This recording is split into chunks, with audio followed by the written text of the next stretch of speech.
The Nintendo Game Boy was a line of handheld portable consoles designed and developed by Nintendo from 1989 to 2008. While the Game Boy wasn't the first portable console, and wasn't even Nintendo's first, it definitely is the most iconic.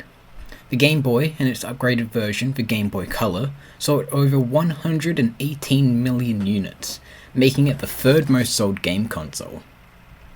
In the 1980s, Nintendo finally found a major success in the gaming industry with their family computer system, the Famicom, and the American and European version, the Nintendo Entertainment System, the NES. Before this, they had made many attempts in the gaming industry, most notably the arcade system Donkey Kong and the Game & Watch. The Game & Watch was a portable video game system which used an LCD screen, the same used by basic calculators, to display a simple high-score based game. This system sold incredibly well, with a grand total of 43 million being sold from 1980 to 1991. The Game & Watch, despite its great successes, was incredibly flawed. It used an LCD screen to show its visuals, which meant all of the game's visuals needed to fit on that one screen.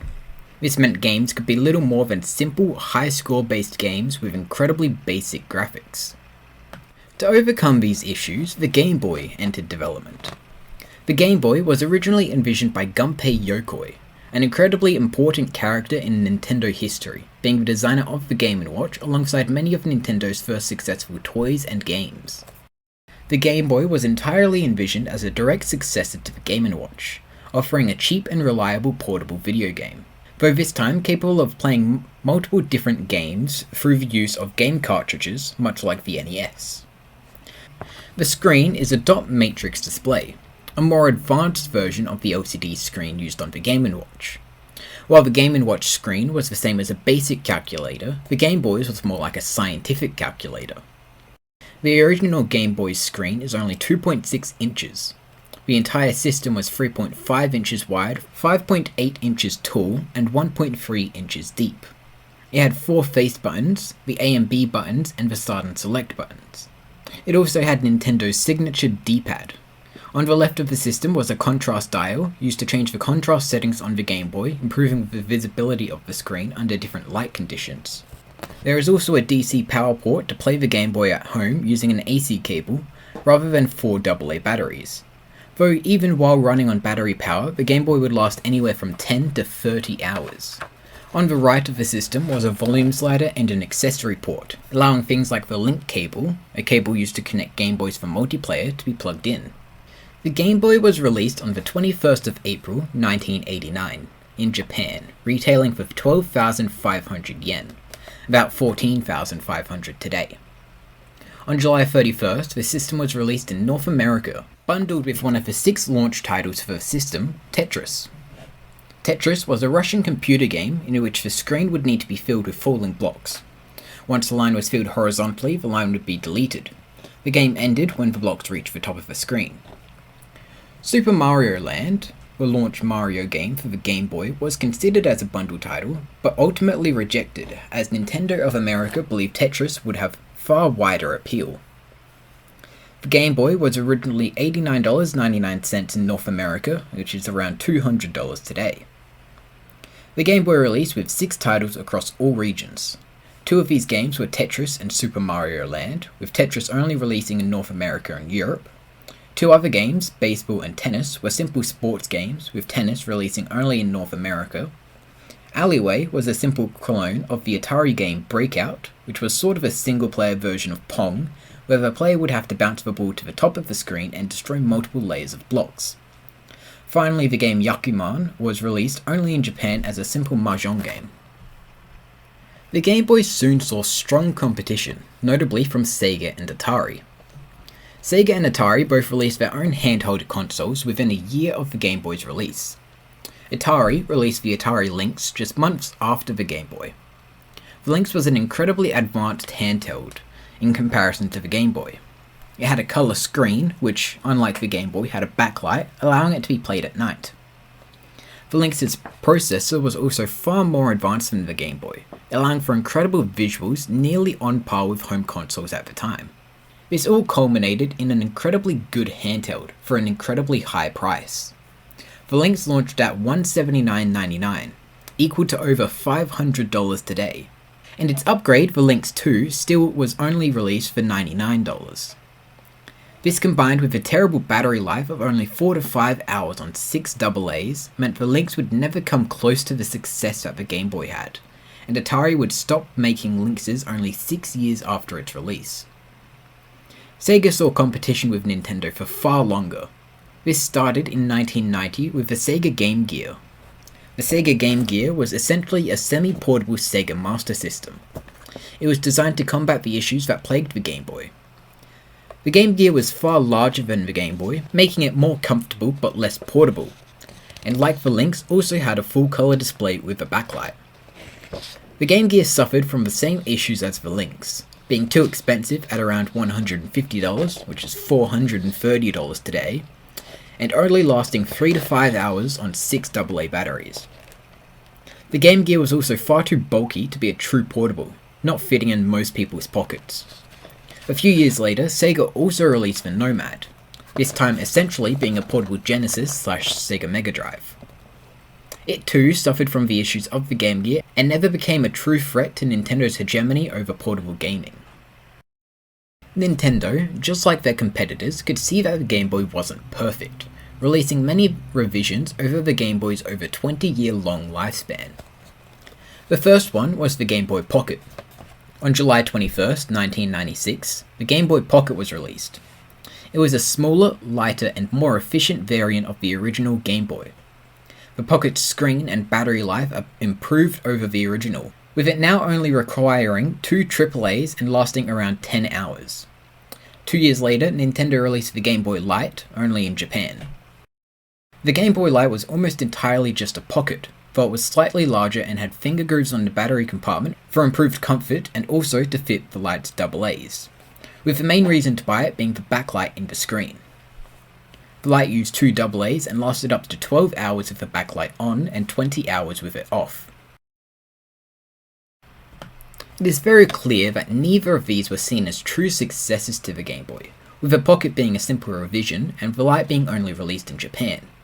But in November of 1998, the Game Boy Color was released. The Game Boy Color, as its name suggests, is a Game Boy with a full color display. The Game Boy Color was released not long after the Game Boy Light, though still had no backlight. The Color retailed for only $70, around $127 today, used 2 AA's and lasted 10 hours.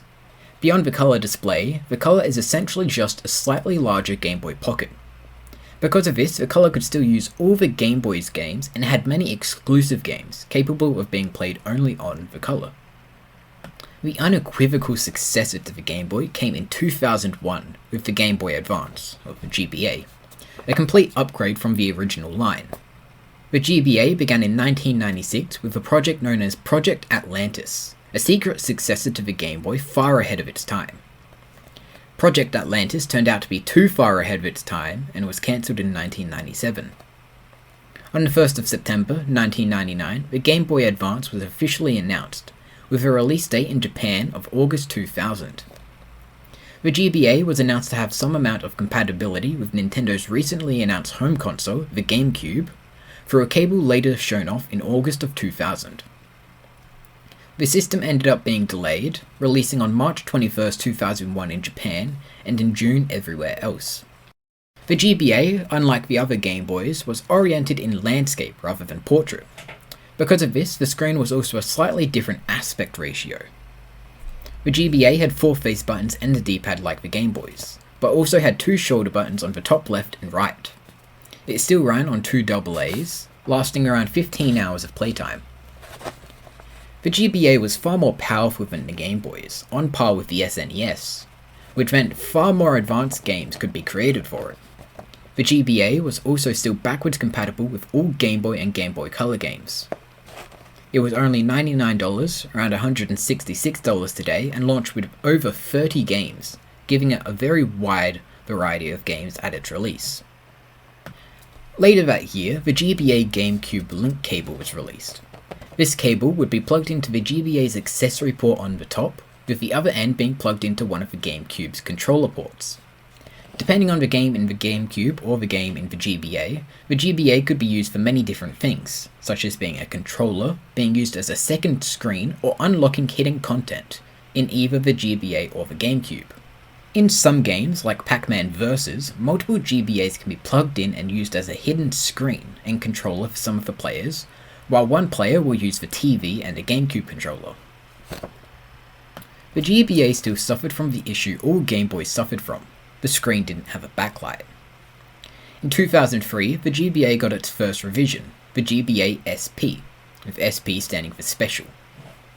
The GBA SP initially had a front light, with a later upgraded version having a backlight. The GBA SP had a clamshell design, with the entire system being hinged like a flip phone. This meant the GBA SP was far more portable than any of the other GBAs. It also removed the need for batteries, giving it a rechargeable lithium-ion battery which lasted 12 hours with the backlight on and 15 hours off, all off of only 3 hours charging time.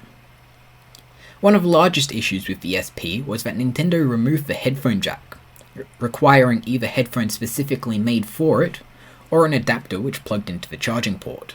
The final revision of the entire Game Boy series came in 2005 with the Gameboy Micro, launching alongside the upgraded version of the GBA SP with a backlight. The Micro, as its name suggests, was created specifically to be an incredibly small Game Boy. The Micro is only 2 inches tall and 4 inches long, and the screen was only 2 inches. The Micro was also $99.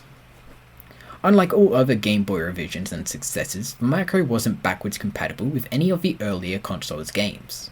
The Micro had a rechargeable battery which lasted only 5 hours with the brightness at max, as the Micro also had a backlight, though now its intensity could be adjusted.